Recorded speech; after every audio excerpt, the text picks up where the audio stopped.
Sabi sa kanta, ang hustisya ay para lang sa mayaman. Naniniwala ka ba? Ako at ang pamilya ko, oo, naniniwala kami.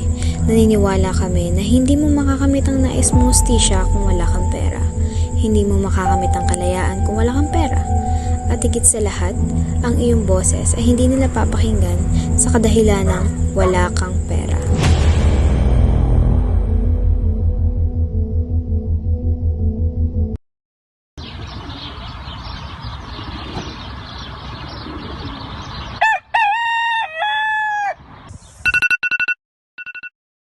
Lang, anong oras na? Late na pala ako.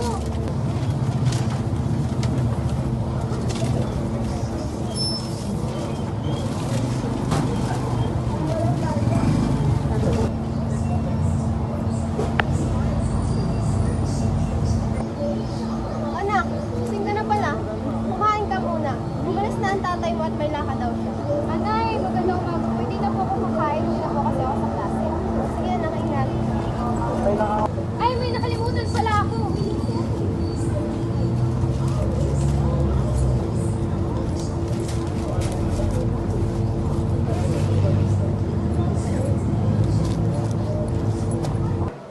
Magandang umaga, class.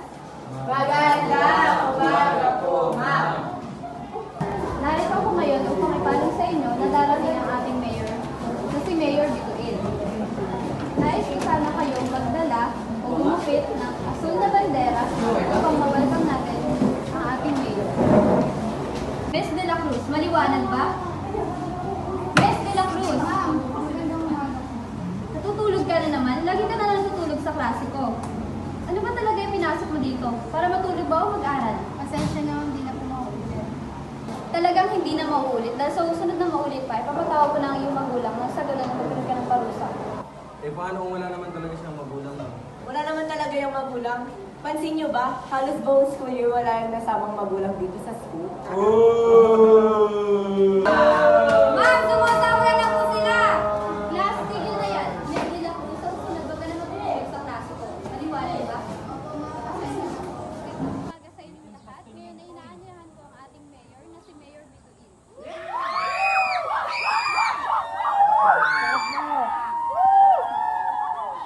Magandang araw sa inyong lahat. Ngayong araw ay narito ako sa inyong harapan, mga minamahal kong mga mag-aaral ng LNCHS upang ipabatid sa inyo na pagdating sa akin ay may kakampi kayo. Huwag kayong matakot na magsalita dahil narito ako upang pakinggan kayo. Sa mundo ng mga korap, sa akin kayo ay matatakbuhan. Sa darating na halalan ay nais ko lamang sa inyong ipaalam na sa akin ay may kakampi kayo. Kayo ang pag-asa ng ating bayan. Kabataan ang pag-asa ng bayan. Maraming salamat.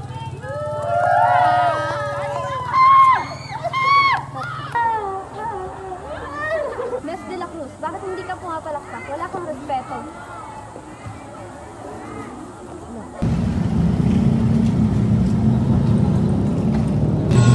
Ikaw ay nakasubaybay ngayon sa balita.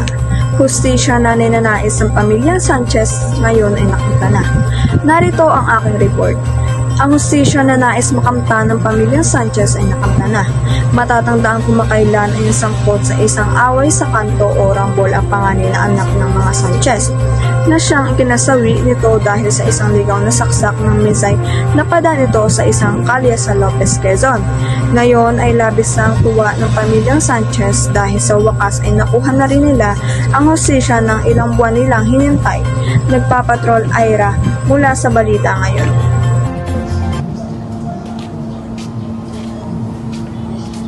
Magandang umaga, anak. Magandang umaga po. Nasaan po si tatay? Naku, sandali at tatawagin ko ang tatay mo para sabay-sabay na tayo makapag-usap.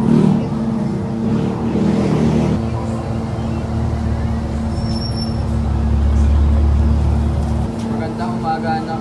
Magandang umaga po, Nay. Tay, hindi na po kayo kumakain ng buhay. Kamusta naman ang pag-aaral mo? Mabuti naman po. At saka nga po pala, bumisita po ang mayor sa school namin kahapon. Sino ang alkalde? At ano kanyang sadya? Si Mayor Bituin po. Sabi niya po kakampi daw po namin siya.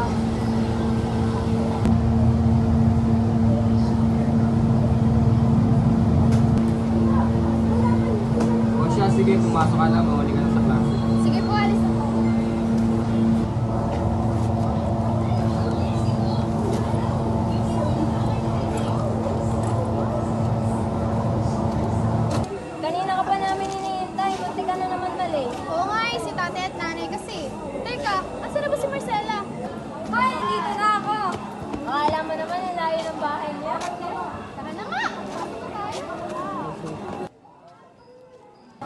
ito na pala ang may hirap eh. Nag-exam pa nga, at nalaka lang, mabilis mahirap talaga. Totoo. Damit mo hindi dilaw, short mo hindi dilaw, pero nakita kita kahapon kumakain sa karinderya ng free sabaw. Bili na nga kayo. Ang aga-aga ha. Ikaw, ngawa ka na ngawa. Ako lang na lang, magkita mo kami, sapatos mo na ka nga. Hindi kayo, tutulungan na kayo kay Mang Kanilin. Mamili kayo. Oo, ang pagkakini, mas gusto ko pang mapatay sa class namin eh.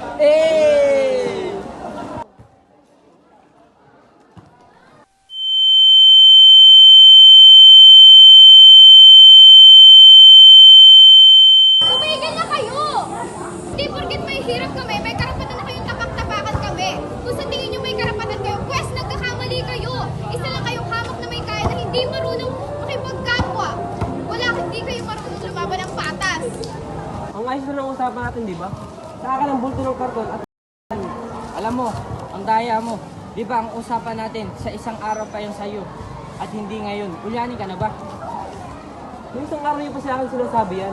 Wala na makaano pamilya ko at lalong-lalo ng aking bunsong kapatid. Ano naman ang pakialam namin sa pamilya mo at lalong-lalo na sa bunsong mong kapatid? Ano mo, sumusubra ka na?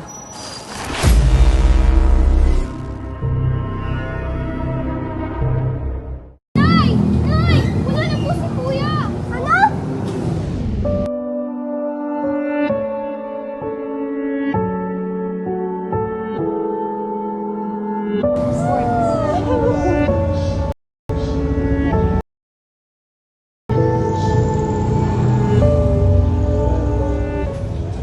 Mayor, tulungan mo kami. Pasensya ka na. Wala na akong magagawa sa bagay na yan. Nakikiusap ako, Mayor. Kailangan namin makamit ang hustisya. Umalis ka na. Mayor, kailangan namin makamit ang hustisya. Kailangan ng anak ko ang hustisya. Umalis ka na! Ang hilig-hilig yung matapak na mahirap. Tandaan mo to ang araw na to. of the world to come. Amen. Ang tagumpay sa pagtatapos ng kolehiyo ay isang malaking tagumpay at inspirasyon sa kabila ng mga pagsubok na aking pinagdaanan. Ang bawat aral na aking natutunan mula sa mga pang-aapi at pangubuli na aking natanggap. Ito ay nagbigay daan sa akin upang maging mas matatag at determinado. Pinatunayan ko sa mundo na ang aking halaga ay higit sa anumang panguusig at ang pagtatapos ko ay isang patunay ng aking tapang. Patuloy ko na ipagmamalaki ang tagumpay at patuloy na maging inspirasyon sa iba na may mga pangarap at layunin sa kabila ng mga pagsubok sa buhay.